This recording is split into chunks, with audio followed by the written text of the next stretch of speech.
코로나19로 팍팍해진 사회를 반영하듯 올해 대구 경북에선 천륜을 저버린 범죄가 여러 건 발생했습니다.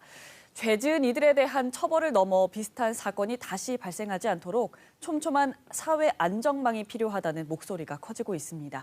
김도훈 기자입니다.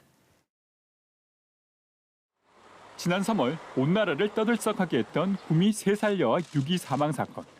숨진 아이의 친모가 누구인지를 두고 논란이 일었지만 제 딸이 낳은 딸이 맞다고요. 본인 아이가 아니라고요? 아닙니다. 아니에요. 전 딸을 낳은 적이 없어요. 사건의 본질은 3살 아이를 숨질 때까지 내버려둔 아동학대였습니다. 8월에는 10대 형제가 잔소리를 한다며 키워준 할머니에게 흉기를 휘둘러 숨지게 한 사건이 발생했고 할머니한테 되게 이제 얘가 언성을 높입니다. 막 알았다 이게 아니고 자기 화를 못 참아갖고 막 윽박지르는 그런 게 있잖아요. 그죠? 그런 게 좀 수시로 되는 게 이제 보이긴 보였죠. 뇌출혈로 쓰러진 아버지의 간병을 포기해 숨지게 한 20대 청년의 사건이 재조명되게 됐습니다.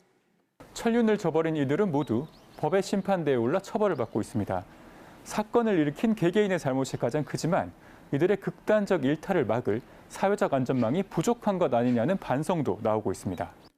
아동학대의 경우 조기에 발견에 불리하거나 체계적으로 보호할 수 있는 시스템이 제대로 갖춰져 있지 않고 아동학대가 발생되면 현실적으로 유기적으로 협력해서 아동을 보호할 수 있는 시스템이나 제도들이 좀 부족합니다.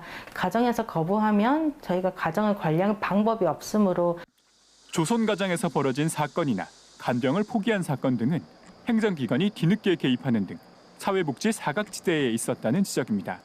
전문가들은 이 같은 위기 가정에 대해서는 단순한 금전적 지원보다는 오랜 시간 악화된 관계를 회복하도록 돕는 등 맞춤형 지원 정책이 필요하다고 조언합니다.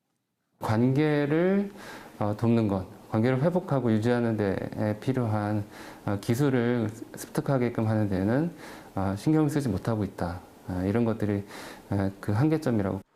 또한 많은 위기 가정들이 복합적인 문제를 겪고 있는 만큼 이들을 지원할 컨트롤 타워가 필요하다고 강조합니다. 이 부서 칸막이를 뛰어넘는 위기 가정이 발굴되었을 때 종합적으로 지원할 수 있는, 지원하고 연계하고 할 수 있는 시스템들을 만들어낼 필요가 있다.